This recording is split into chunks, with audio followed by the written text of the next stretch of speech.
Panahon na ng pagbabago, dahil sa ito ay kinakailangan tayo na magtulong-tulong na maunlarin ang mahal natin ngayon.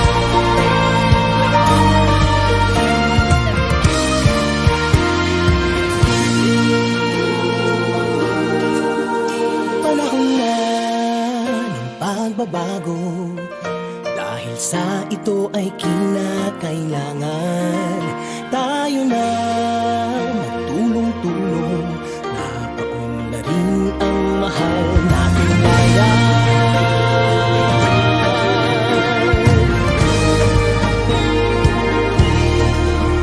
Panahon na ng pagbabago, at iayos ang mga dapat ayusin. Dapat lang maging tungkulin ng bawat mamamayan dito sa atin.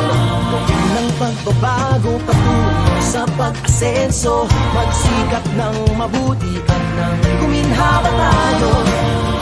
Malaki natin sa mundo at ipamalas ang bagong Pilipino at bagong